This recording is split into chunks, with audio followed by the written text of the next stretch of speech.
శంకర మంచి అని అమరావతి కథలు అని ఒక పుస్తకం రాస్తాడు. ఒక అమరావతిని బేస్ చేసుకొని ఆ చుట్టుపక్కల ప్రజల జీవన శైలి దాని గురించి ఒక 100 కథలు గురించి ఒకటి అమరావతి కథలు అని. అంటే ఏముండదు, మీకు కొన్ని చోట్ల త్రివిక్రమ శ్రీనివాసరావు కూడా చెప్పింటాడు. త్రివిక్రమ శ్రీనివాస్ కూడా ఒక రైతు పొద్దున్నే లేస్తాడు, అమరావతి గుడికి పోతాడు, పూజ చేస్తాడు, వస్తాడు, అందరితో కలిసి మాట్లాడతాడు, మళ్ళీ ఫోన్ చేస్తాడు, రాత్రి స్నేహితులతో కలుస్తాడు, పోయి పనుకుంటాడు. అంతే అమరావతి కథ. ఇలా కూడా సాధ్యమేనా ఆనందంగా ఉండడము అని ఒక 101 స్టోరీస్ ఉన్నాయి డిఫరెంట్గా. ఇది నేను ప్రైమ్గా చెప్తాను. అలా అమరావతి కథలని సత్యం శంకర మంచి గారు రాసిన మంచి పుస్తకం. అంతకు మించిన పుస్తకం ఈరోజు చంద్రబాబు నాయుడు గారు రాస్తున్నారు. దానికి పవన్ కళ్యాణ్ కూటమి సంతకాలు చేస్తున్నారు అమరావతి కథలో. ఇక్కడ కూడా అంతే, పొద్దున్న లేచిన నుంచి చంద్రబాబు నాయుడు గారు చెప్తూ ఉంటారు, అమరావతిని అంత చేస్తాము ఇంత చేస్తాము అంటారు. అక్కడ ఇచ్చిన భూములు ఇచ్చిన రైతులు పొద్దున్నే లేచి సిఆర్డీ ఆఫీస్కి పోతూ ఉంటారు. మా భూమి ఎక్కడ, మా ప్లాట్ ఎక్కడ అని అడుగుతారు. వాళ్ళు కంప్యూటర్లో చూపిస్తారు, ఇక్కడ మీ భూమి అని. లేదు, మాకు భూమి ఫీల్డ్ మీద చూపించాలి అంటే అది ఎక్కడుందో తెలియదు, కనపడదు. ఇంటికి వస్తాడు, బాధపడతాడు, ఏడుస్తాడు. ఇతన్ని నమ్మే మనం భూమి ఇచ్చినది అంటాడు, పోయి పనుకుంటాడు. మళ్ళీ తెల్లారుజామునే వెళ్తాడు, సిఆర్డీ ఆఫీస్కి వెళ్తాడు. ఇది ఇప్పుడున్న అమరావతి రైతుల యొక్క కథ. వాళ్ళు భూమిలో ఏదో చేస్తామని చెప్పేసి ఇతన్ని నమ్మి భూమి ఇస్తే ఇంతవరకు ఆ అమరావతి మీద దోపిడీ చేయడమే తప్ప అక్కడ రైతాంగానికి ఏమాత్రం మేలు చేసిన దాఖలాలు. మళ్ళీ రెండో విడత 30,000 అడుగుతున్నాడు. అక్కడ రైతులు చనిపోతున్నారు. భూమి ఇచ్చిన రైతులు ఇంకా మా భూమి ఎప్పుడు డెవలప్ చేస్తారు. చంద్రబాబు నాయుడుకు ఇండ్లు మాత్రం డెవలప్ అవుతుంది, రైతులకు మాత్రం ప్లాట్లు ఎక్కడున్నాయో కనపడవు. కానీ చంద్రబాబు నాయుడు ప్లాట్లు మాత్రం కనపడతాయి. చంద్రబాబు చూపిస్తున్నారు. లాటరీ వేస్తే తెలుగుదేశం వాళ్ళందరికీ మంచిగా వస్తాయి, అవి ఎక్కడున్నాయో తెలియదు. ఈ విధంగా ప్రతిరోజు ఒక అబద్ధం కథనంతో అమరావతిని కథలు మనం చెప్తూ పోతూ ఉన్నారు. సందర్భం ఇస్తుంది. నిన్న కొత్తగా దాన్ని అమరావతి అభయమని. అసలు ఎందుకు మీరు భయపడుతున్నారు? ఎందుకు మీరు భయపడుతున్నారు? నెక్స్ట్ జగన్మోహన్ రెడ్డి వస్తాడు అనే కదా మీ భయం అంతా కూడా. నేను కాదు చెప్పింది, మీరే చెప్తున్నారు. రోజు పవన్ కళ్యాణ్ చెప్తున్నాడు, మనంతా కలిసే ఉన్నాము, మనంతా ఎక్కడికి పోకూడదు, మనం విడిపోతే వాళ్ళు గెలుస్తారు, మనం పోకూడదు. ఈ విడిపోవాలా ఉండాలా, జనంకి ఏదైనా మేలు చేస్తే మీరు కలిసి ఉన్నా విడిపోయినా ఏదైనా మేలు చేస్తే గెలుస్తారు, మేలు చేయకపోతే ఊడిపోతారు. దానికి విడిపోవాల్సిన అవసరం లేదు, కలిసి ఉండాల్సిన అవసరం లేదు. ప్రజలకు మేలు చేస్తే. అక్కడ టెండర్లు పాల్గొన్న కంపెనీ 4 కంపెనీలు. ఒకదానికి వీళ్ళలో ఉన్నవాడే ఒకడు L1 వేస్తాడు, మళ్ళీ L2 వేస్తాడు, L3 వేస్తాడు. ఇంకో దానికి వచ్చాకల్లా ఇంకోటి L1, ఇంకో L2, L3. ఇదే 4 కంపెనీలకు. మీరు చూడండి ఏ విధంగా దోపిడీ జరుగుతుందో, ఏ విధంగా అన్యాయం జరుగుతుందో. ఆ ప్రాంతంలో ఉన్న టెండర్లలో గవర్నమెంట్ ఇచ్చినది. ఎవడైనా కానీ కేంద్ర ప్రభుత్వం డబ్బులు ఇస్తే టెంపరరీ సచివాలయాలు కడతారు. ఎక్కడైనా టెంపరరీ సచివాలయాలు కడతారు, టెంపరరీ అసెంబ్లీలు కడతారు. మొత్తం దోపిడీకి ఎంత ఎసెప్టీ. బయట మార్కెట్లో కూడా, హైదరాబాద్ లాంటి నగరాల్లో కూడా భూమితో పాటు, భూమి ఎకరా 100 crores కొన్న భూమిలో కూడా అన్ని ఫెసిలిటీస్తో ఎస్ఎఫ్టీ 10,000, 11,000 ఉంటే భూమి ప్రభుత్వాన్ని ఇక్కడ 14,000 రూపాయలు ఎస్ఎఫ్టీ పెట్టినారు. అదే ప్రాంతంలో రింగ్ రోడ్డు పోతూ ఉంటే కిలోమీటర్కి 22 కోట్లు, 25 కోట్లతో ఉంటే వీళ్ళు 175 కోట్ల రూపాయలతో కిలోమీటర్కి రోడ్డు వేస్తారు. కేవలం అది సెల్ఫ్ ఫైనాన్స్ అని చెప్పేసి అందరికీ మోసం చేసి మీరు ఫైనాన్షియల్ గా సెటిల్ కావడానికి ఉపయోగపడుతుంది. దీనివల్ల ఎవరిని మోసం చేయడం? మేము ఇంతకుముందు తీర్మానం చేయలేదా? అప్పుడు అన్ని ఉత్తుత తీర్మానాలు చేశారా? జగన్మోహన్ రెడ్డి ఆ రోజు చెప్పాడు, ఈ రోజు చెప్పాడు, అమరావతి అనేది అక్కడి నుంచి తీసివేయలేదు. 3 ప్రాంతాలు అభివృద్ధి చెందాలి అనే ఉద్దేశంతో ఎగ్జిక్యూటివ్ క్యాపిటల్ అదేవిధంగా జ్యుడిషియల్ క్యాపిటల్ గా అక్కడ తీసుకొని రావడం జరిగింది, లెజిస్లేటివ్ క్యాపిటల్ గా తీసుకొని రావడం జరిగింది తప్ప అమరావతిని ఆ ప్రాంతంలోనే ఉంచడం జరిగింది. అక్కడే అసెంబ్లీ ఉంటుంది.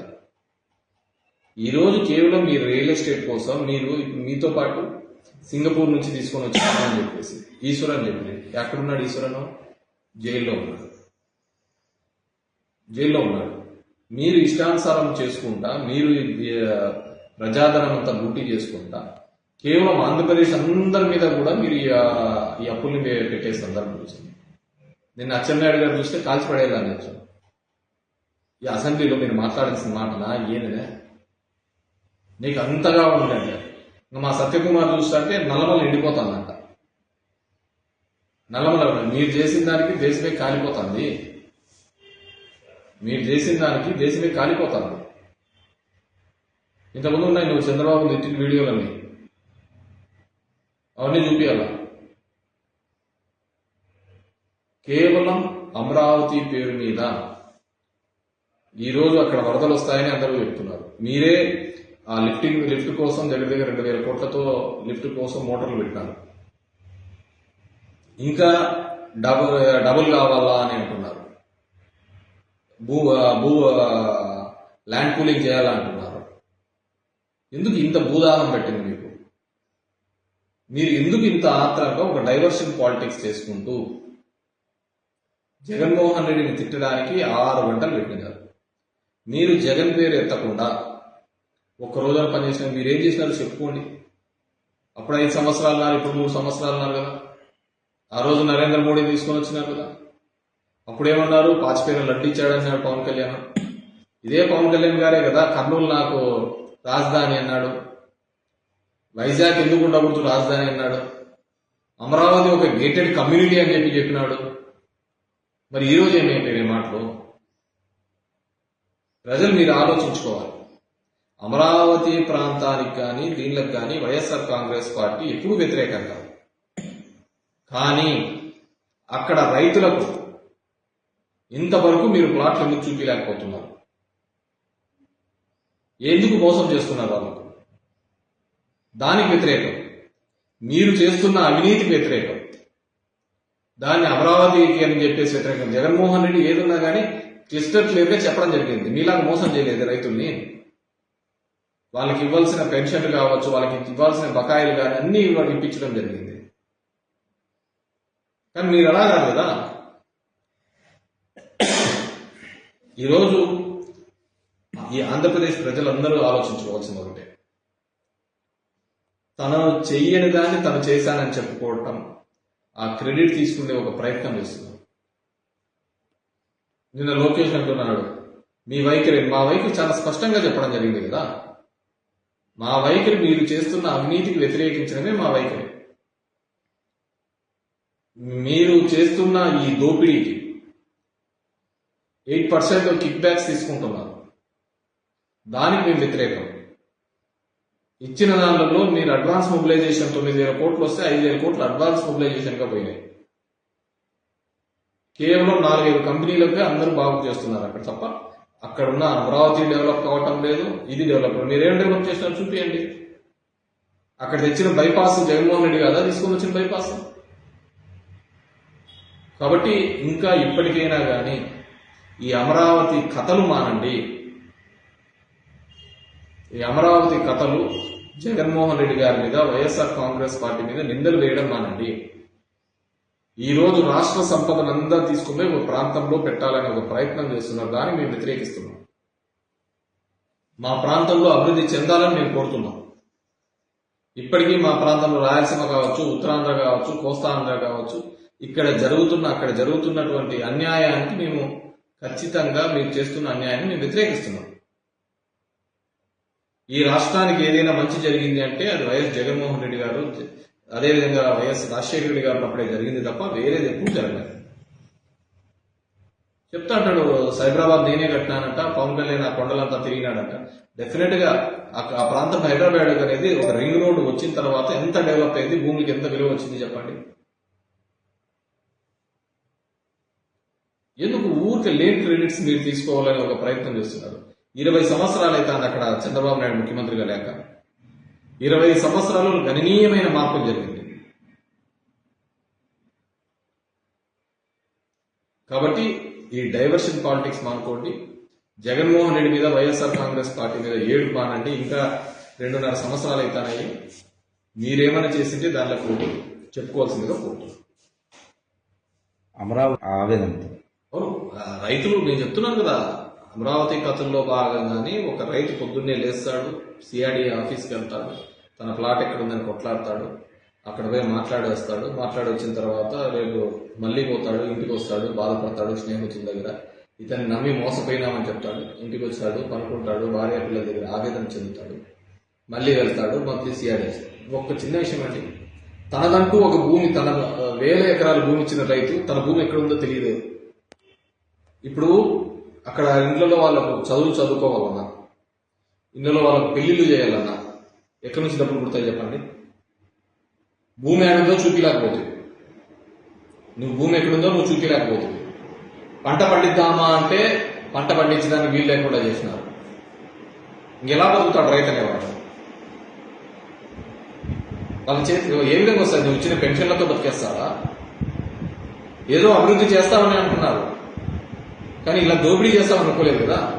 ఇళ్ళలో పెళ్లిళ్ళు కావాలంటే భూమి ఏదో నమ్ముకొని ఏదో ఒకటి చేద్దామని అనుకుంటా అంటే భూమి ఎక్కడుందో వాళ్ళకి తెలియదు పాపం. వ్యవసాయం చేద్దామంటే ఆ భూమి కనపడదు. అంతకంటే ఆవేదన కానీ ఘోరం కానీ ఏమైనా ఉంటుంది? డబ్బులు అది మామూలుగా 15,000 కోట్లు 20,000 కోట్లు ఏదో ఒకటి ల్యాండ్ అక్విజిషన్ చేసిందే కదా, కూడా ఇంత నష్టం జరిగేది కాదు కదా. వాళ్ళకి చేతులు డబ్బులు వచ్చేది కదా ఈ పాటికి. 12 ఏళ్ళు 15 ఏళ్ళుగా ఇప్పటికే మామూలుగానే అప్రిషియేట్ అయ్యేది కదా వాళ్ళు అనుకున్న రేట్ల ప్రకారము.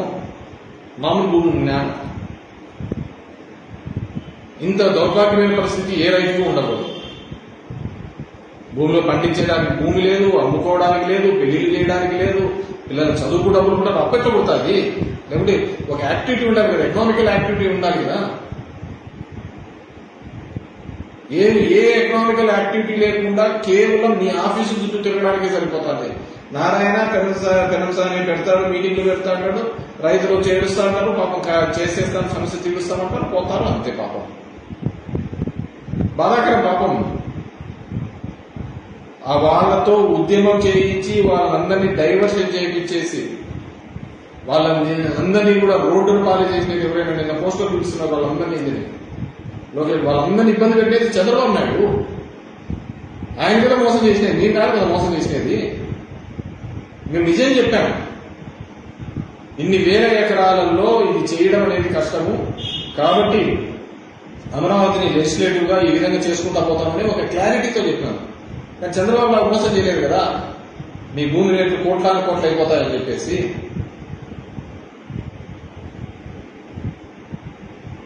So pity and so sad.